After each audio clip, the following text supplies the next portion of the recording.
Hello everyone, this is Anushka Kamble and मी इकडे आज माझा फर्स्ट यूट्यूब व्हिडिओ बनवते आहे brought would be a life ह्याचा.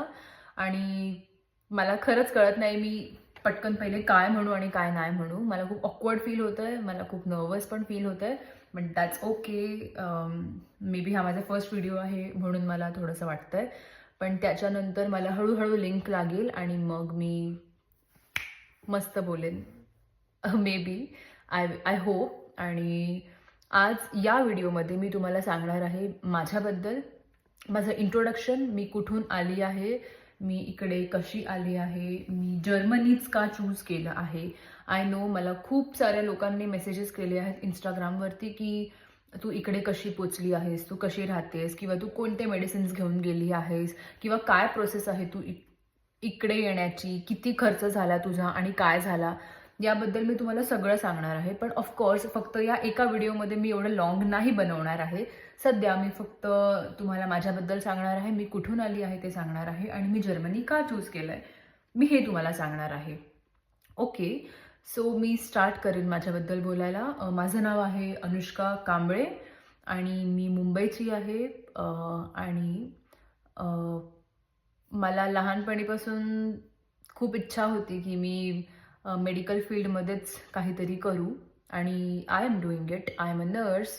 I have done my BSc nursing from Mumbai itself, from Panvel. आणि त्याच्यानंतर जेव्हा मी कॉलेजमध्ये होते माझ्या, तेव्हा मला एक गोल्डन अपॉर्च्युनिटी आली. माझ्या कॉलेजमध्ये एक एजन्सी आली होती, ज्याचं नाव मी आता नाही सांगत आहे इकडे. खूप लोकांना माहिती आहे, जे लोक मला ओळखतात त्यांना, पण आय थिंक मी त्यांची एकदा परमिशन घेतल्यानंतर डिस्क्लोज करू शकते फुल्ली नीट एकदम. पण मी तुम्हाला आता शॉर्टली हेच सांगते की माझ्या कॉलेजमध्ये एक एजन्सी आली होती आणि त्यांच्या थ्रू मी जर्मन लँग्वेज शिकले आहे, रजिस्ट्रेशन केलं आहे जर्मन म्हणजे त्यांच्या एजन्सीमध्ये मी रजिस्ट्रेशन केलं माझं, आणि नंतर तिकडनंच मी जर्मन लँग्वेज शिकले. आणि मग मला प्लेसमेंट पण तिकडनंच मिळाली होती, आणि it made my way really very easier. So thanks to them too. आणि खूप खूप मोठा थँक्स जातो माझ्या पेरेंट्सला, कारण आज मी इकडे फक्त माझ्या मम्मी पप्पांमुळे आहे.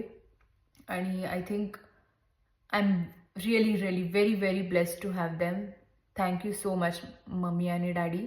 तुमच्यामुळे आज मी इकडे आहे, आणि मला असं डिरेक्ट काही म्हणता येत नाही त्यांच्यासमोर, पण माझ्या मनात खूप काही आहे त्यांच्याबद्दल. I can't express that. आणि मी खूप वेळा आणि म्हणते कारण मला सुचत नाही मी नक्की काय बोलू. मी काही लिहिलं पण नाही आहे. आणि परत आणि ओके, सॉरी. हां, मी हेच म्हणत होते की आज जे काही मी इकडे आहे ते माझ्या मॉम डॅडने मला इतका सपोर्ट केला आहे, त्याच्यामुळे मी आहे. माझे जे फ्रेंड्स आहेत, क्लोज फ्रेंड्स आहेत, ज्या माझ्या लहानपणीच्या किंवा जे क्लोज वन्स आहेत जे पण, त्यांनी मला खूप सपोर्ट केला आहे. मोजकेच आहेत ते पण, फक्त 4-5 जण आहेत आय गेस, आणि अजून कोण नाही आहे. सो मी त्यांना खूप खूप मी त्यांचे आभार मानते की एवढं तुम्ही सपोर्ट केलात, एवढं मोटिवेट केलात मला. जेव्हा पण मी मनातून हरून जात होती तेव्हा मला परत तुम्ही उभं केलं आहे. सो थँक्यू सो मच त्यासाठी. आणि आता मी याबद्दल सांगेन की मी जर्मनी का चूज केलं आहे. सो जेव्हा मी इंडियामध्ये होते आणि मी इंटर्नशिप्स करत होते, for example first, second, third आणि फोर्थ इयरमध्ये. फर्स्ट इयरला मी असताना 2019मध्ये तर कोविड आला होता, आणि त्याच्यानंतर 2020मध्ये, आय एम सॉरी, 2019मध्ये माझं कॉलेज स्टार्ट झालं होतं नोव्हेंबरमध्ये, आणि 2020च्या मार्चमध्ये कोविड आला होता, आणि तेव्हाच माझं कॉलेज पण बंद झालं होतं. आम्ही कॉलेजला नाही जायचं, ऑनलाईन लेक्चर्स व्हायचे. सो तेव्हा आमची इंटर्नशिप नव्हती झाली. सेकंड इयर पण देखील असंच गेला होता थोडासा, आणि मग थर्ड इयर म्हणजे 2021मध्ये थोडंसं कॉलेज स्टार्ट झालं हो. पण पण मी MUHSच्या एक्झाम्स ऑफलाईन दिल्या आहेत. माझ्या एक पण एक्झाम्स ऑनलाईन नाही झालेल्या आहेत. मी सगळ्या एक्झाम्स ऑफलाईनच दिल्या आहेत. जे पण नर्सिंग स्टुडंट्स आहेत किंवा जे पण मेडिकल स्टुडंट्स आहेत, डॉक्टर्स किंवा काय, त्यांनी सगळ्यांनी MUHSच्या एक्झाम्स सगळ्यांनी ऑफलाईन दिल्या. सो हे जे माणसं जे विचार करतात ना की अरे ये तो ऑनलाईन पडी हुई नर्स आहे, असं काही नाही आहे. सो आणि थिअरटिकलपेक्षा आम्हाला प्रॅक्टिकल जास्त काम असतं. सो डोंट जज. ओके, मी जेव्हा प्रॅक्टिकल्सच्या टाईमला, माझ्या इंटर्नशिपच्या टाईमला मी जेव्हा हॉस्पिटल्सला जायचे, तेव्हा मी हे बघितलं होतं, नर्सेस लोकांना इंडियामध्ये कोणी रिस्पेक्टच देत नाही आहे. खूप कमी, लाईक 100मध्ये ओनली 30% लोक, 30 किंवा 40% लोक आहेत ज्यांना व्हॅल्यू माहिती आहे नर्सेसची काय आहे. फक्त सिस्टर आली की सिस्टर हे काढा, सिस्टर ते काढा, सिस्टर आयव्ही लावा, तुम्ही काय करतायत सिस्टर, म्हणजे रिस्पेक्टच नावाची गोष्ट नाही आहे. इकडे आम्ही GNM असो किंवा ANM असो किंवा BSc नर्सिंग असो, शिक्षण असतं, ओके. पण माणसाचा एक कॅरेक्टर आणि एक इमेज जी क्रिएट करते नर्सिंग इंडियामध्ये, it's very terrible comparatively to here. इंडियामध्ये माझा म्हणण्याचा अर्थ असा आहे की इंडियामध्ये आम्ही इतकी मेहनत करतो, सगळं काही करतो, एवढे सारे प्रोजेक्ट्स, हंड्रेड्स ऑफ प्रोजेक्ट्स, त्याच्याहून जास्त प्रोजेक्ट्स असतात आम्हाला वर्षामध्ये. त्याच्यासोबत आम्ही प्रॅक्टिकल्स करत असतो आणि त्याच्यासोबत मग आम्ही खूप सारे इंटर्नशिप्स, त्याच्यामध्ये पण मग एवढा सारा अभ्यास करून हे ते प्रोजेक्ट्स बनवून, केस स्टडीज, एवढ्या साऱ्या केस स्टडीज बनवून, bundles of paper and sketch pens and pens and etcetera, एवढं सगळं असून हे लोकांना माहीतच नाहीये की आम्ही इतकी मेहनत घेऊन इथपर्यंत येतो. आणि लास्टला त्यांना जर विचारलं, तू काय करतेस, तू मेडिकल फील्डमध्ये आहेस, अच्छा, काय करतेस तू, सो दे एक्सपेक्ट हां डॉक्टरच असेल ही. But when I say I am a nurse and then they are like, अच्छा nurse, okay. But it's completely stupid. So ज्यांची पण अशी विचारसरणी आहे, आय थिंक त्यांना बोलून काही फायदाच नाही आहे. कारण नर्स जे काम करते, मी असं नाही म्हणत आहे डॉक्टर काही नाही करत, कारण माझं पण स्वप्न होतं की मी डॉक्टर बनू, ओके. आणि नर्स म्हणून जेव्हा मी शिकायला लागले तेव्हा मला कळलं की नर्सिंगमध्ये काय काय असतं. आम्ही 24 आवर्स पेशंट्स सोबत असतो, आम्हाला डॉक्युमेंटेशन करावे लागतात. प्रत्येक वेळी पेशंट काय करतोय, पेशंटची बेल ऐकली की हा चला पळा, 5 मिनिटात 2 मिनिटात, किती पण वेळा मला पेशंट बोलवतो तेव्हा मला तिकडे त्याच्यासमोर जावं लागतं, ओके. आणि त्याच्यानंतर पण मला मेडिसिन्स जर मी एक पण विसरते, जर कोणी आधीची स्टाफ किंवा आताची स्टाफ, आपल्याला परत जावं लागतं, बघावं लागतं. दुसऱ्याने काही चूक केली तर डॉक्टरचा ओरडा खावा, ह्याचा ओरडा खावा, पेशंटचा ओरडा खावा, त्याच्या रिलेटिव्हचा ओरडा खावा. अजिबात काही रिस्पेक्ट नाहीये. म्हणजे तुम्ही काम करा सुद्धा तरी पण तुम्हाला इतकं इम्पॉर्टन्स नाही दिलं जाणार. आणि मी हे जे पण म्हणते, I am spitting facts over here. मी जे पण काय म्हणते ते मी एक्सपिरियन्स केलं आहे, ओके. सो फक्त इंडियामध्येच नाही तर मला नाही माहिती अजून कुठल्या जागी होत असेल, पण मी इंडियामधून आलेली आहे, सो मला माहिती आहे इंडियामध्ये नर्सेस लोकांना एवढी रिस्पेक्ट नाही आहे. आणि what is important is salary also. Salary पण एवढी इम्पॉर्टंट नाही, इम्पॉर्टन्स देत नाही सॅलरीला पण कोणी. इकडेच 4-4.5 वर्ष अभ्यास करून येऊन, एवढं सारी मेहनत करून, प्रॅक्टिकल करून पेशंटची लाईफ वाचवणं हे आमचं गोल आहे, ओके. आणि त्याच्यामध्ये पण स्टार्टिंगला जर आम्ही फक्त 16 किंवा 18,000 आम्हाला मिळत आहेत, दॅट इज नॉट, आजच्या जगामध्ये, आजच्या एवढ्या महागाईच्या जमान्यामध्ये 18 किंवा 16,000 इज नॉट इनफ. त्याच्यामध्ये पण जर कोणाला पुढे फर्दर स्टडीज करायची असते, कोणाची फॅमिली फायनान्शियली इंडिपेंडेंट नाहीये किंवा कोणी असं आहे जे स्वतः फक्त एकटं स्वतःच्या फॅमिलीला सपोर्ट करतं, तर 16-17,000 is not just enough for them. त्यांचे हेल्थ इन्शुरन्सेस, त्यांचे जे पण काही बाकीचे घरातले खर्च आहेत, टॅक्सेस आहेत किंवा काय, कुठून आणणार एवढे सारे. आणि आय थिंक मला इकडे जी गोष्ट आवडते त्याचा सगळ्यात मूळ कारण हा आहे, मी जर्मनी का चूज केलं आहे, कारण इकडे सगळ्यांना रिस्पेक्ट आहे. सॅलरी कमी किंवा जास्त जरी असली तरी सॅलरीपेक्षा जास्त माणसाला रिस्पेक्ट मिळतोय की नाही हे इम्पॉर्टंट आहे. So what I found interesting and very super nice is respect. सगळ्यांना स्वतःचं रिस्पेक्ट आहे, इंडिपेंडंट आहेत, आय एम सॉरी, इंडिपेंडेंट आहेत सगळे इकडे. कोणी कोणाला जज करत नाही. मला तरी अजून कोणी जज केलं नाहीये, कोणी जजमेंटल पासेस, कमेंट्स किंवा कोणी काही बोलले नाही आहेत. आणि जरी बोलले तरी मला फरक नाही पडणार त्याचा, कारण हे सगळं आपण इंडियामध्ये पण फेस करतोच. तर मग I am strong by my mind now. आणि इकडे कोणाला फरकच पडणार नाही की तुम्ही काय घालतायत, तुम्ही कोणासोबत आहात, तुम्ही कोणाशी बोलतायत किंवा तुम्ही कसे राहतायत.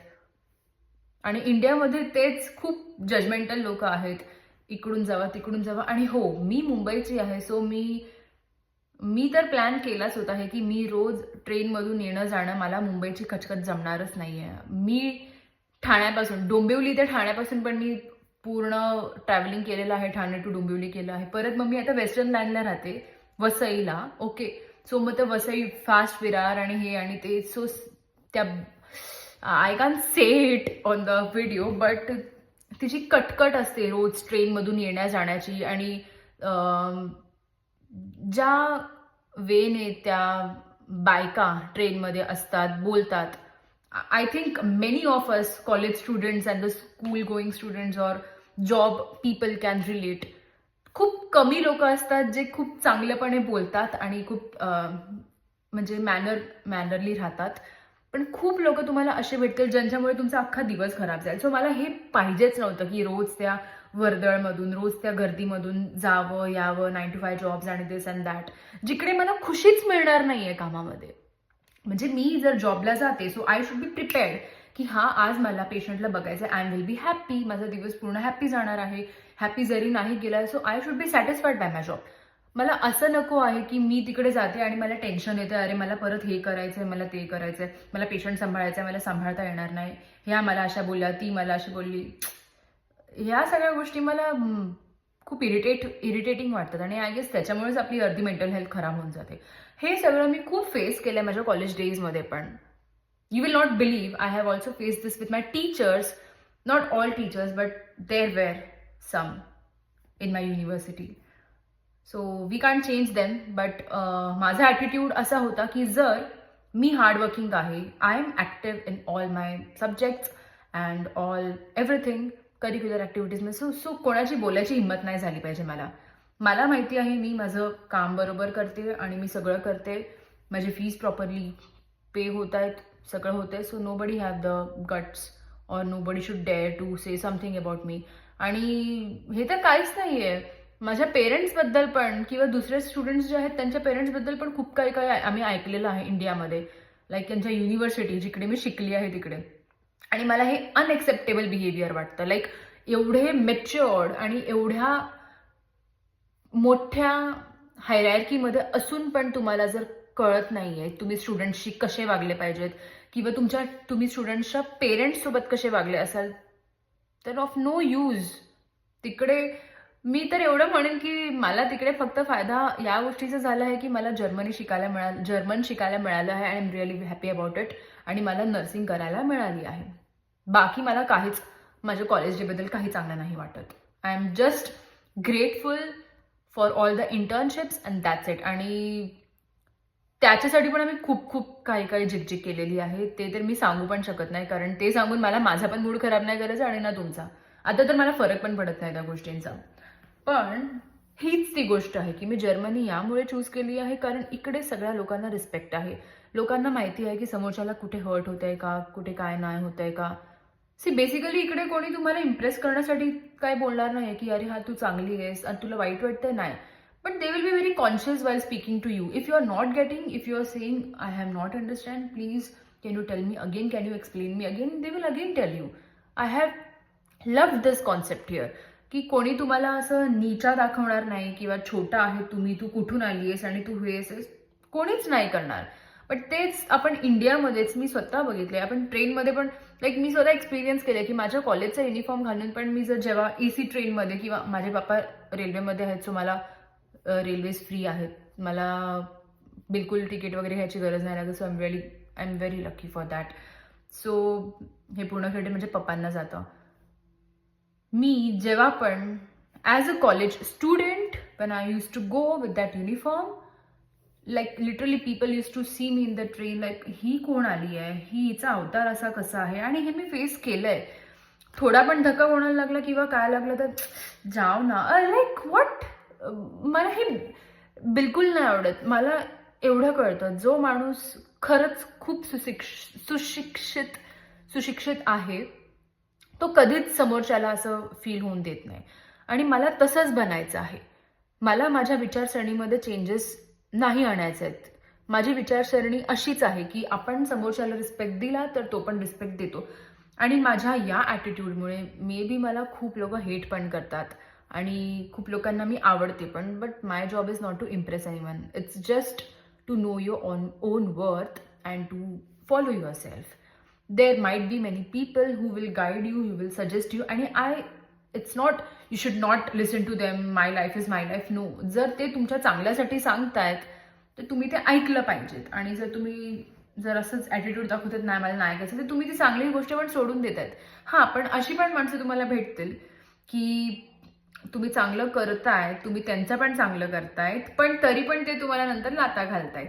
सो अशा लोकांना विसरून जायचं, इग्नोर करायचं, काय डोंट केअर अबाउट देम. अशा गोष्टींमुळे मी खूप इफेक्ट झालेली आहे इंडियामध्ये असताना. पण नंतर एका टाइम ऑफ पिरियड नंतर मला ती मॅच्युरिटी आली आणि नंतर मला कळलं की I am just wasting my time over this people. So it's okay now. मग माझा हाच मोटो आहे की मला जर्मनीमध्ये येऊन स्ट्रेस नाही आहे माझ्या कामाचा, मला काय की मला हे करायचं आहे, मला ते करायचं आहे. And I am very very happy की जितकं पण हार्डवर्क मी केलं आहे इकडे येण्यासाठी, I have done a lot of hard work. आणि ते लोकांना नाही माहिती आहे. आणि I don't even want to explain them की मी हे केलंय, ते केलंय, हे केलंय. कारण ज्यांना समजायचं असतं, I don't think there is need to explain. ते तुम्हाला बघूनच समजून जातात. I have faced a lot of difficulty to come till here. लोकांना बस असं वाटतंय की ही इथपर्यंत पोचली, ही काय करते, हिचं असं आहे तसं आहे. बट त्यांना थोडी माहिती आहे की माझ्या लाईफमध्ये काय प्रॉब्लेम्स आहेत. आणि इवन मी तुम्हाला पण हे सजेस्ट करेन की तुम्ही खूप छान करतायत तुमच्या लाईफमध्ये, जे पण काही करतात तुम्ही खूप छान करतात आणि तुमचे ड्रीम्स तुम्ही फॉलो करत राहा. भले आजूबाजूचे लोक तुम्हाला काही पण बोलू देत, अरे पैसा जातोय, तुझ्याकडे एवढे पैसे नाही, तुझ्याकडे हे नाही ते नाही. It's okay. आता तुम्ही लोन काढताय, तुमचे पेरेंट्स लोन काढतात, पण तुम्ही जेव्हा जॉबवर लागाल तुम्ही त्यांना हेल्प करणार आहात किंवा तुम्ही ते फेडणार आहात. ते डेज निघून जाणार आहेत. हे मी फेस केलेलं आहे. खूप सारे problems. It was not easy for me to reach till here. There were many financial problems, there were many mental breakdowns also, there were many health problems also. माझं TSH लेवल एक टाइमला खूप वाढलं होतं, कारण माझा अभ्यास आणि हे ते, lack of sleep, lack of nutrition आणि हे ते. कारण मी घरापासून लांब राहायचे, दुसरीकडे राहायची मी. आणि मला मे बी तिकडचं फूड जमत नव्हतं, माझं थायरॉइड लेवल वाढलं होतं. सो खूप सारे फॅक्टर्स आहेत ज्या माझ्या लाईफला इफेक्ट झाल्या आहेत, पण त्यामुळे मी माझे ड्रीम्स सोडले नाही आहेत. ओके, सो मला तुम्हाला म्हणण्याचा हेच एक मोटो आहे की तुम्ही जे पण काय करताय तुम्ही खूप मनापासून करा, खूप मन लावून करा, एकदम मन लावून करा की दुसरे लोकांना काय हिंमतच झाली नाही पाहिजे त्यांची तुम्हाला काय बोलायची. आणि जरी कोणी बोललं तरी बी स्टबन आणि but be honest and be loyal, be kind to everyone. असं नाही की तुम्ही रागावणे त्याला हर्ट करा आणि हे करा, नाही करा. बट जे बिहेवियर जो डिझर्व करतो त्याला ते तसं बिहेवियर तुम्ही दिलं पाहिजेत. असं नाही की तुम्ही फुल्ली अवेलेबल आहात आणि तुम्ही जस्ट सगळ्यांना एंटरटेन करतात. हा, तू पण येऊन मला बोल, तू पण येऊन मला बोल. नाही, you should be setting boundaries. Okay, तुम्ही बाउंड्रीज ठेवली पाहिजेत की लोक तुम्हाला येऊन काय पण नाही बोलली पाहिजेत. सो या, it was just that. I think me introduction आणि मी जर्मनीला का आली आहे त्याबद्दल तुम्हाला खूप जास्तच ज्ञान दिलं आहे. आणि I think it's enough for the first video. There are many things which I have to share with you, to talk to you, आणि मी ते सगळं करेन. बट आय होप की या व्हिडिओजला पण तुम्ही खूप सारे लाईक्स आणि खूप सारे व्ह्यूज द्याल. आणि असंच मी माझ्या जे पण काही लाईफ एक्सपिरियन्सेस आहेत मी तुम्हाला शेअर करत राहीन. मी काय शिकले आणि त्याच्यामधून तुम्हाला काय शिकता येईल हे पण मी तुम्हाला सांगत राहीन. आणि just follow for the new updates. माझा इंस्टाग्राम ID आहे Brot_und_peerlife. आणि हां, बस एवढंच, बाकी काही नाही. आय थिंक एवढं बस आहे आजच्या व्हिडिओसाठी. So like, share, comment and subscribe if you want any kind of content or related to medicines, which medicines I bring, this and that. So I will put it in the another video. Okay, so stay tuned. Thank you. Be happy, be healthy.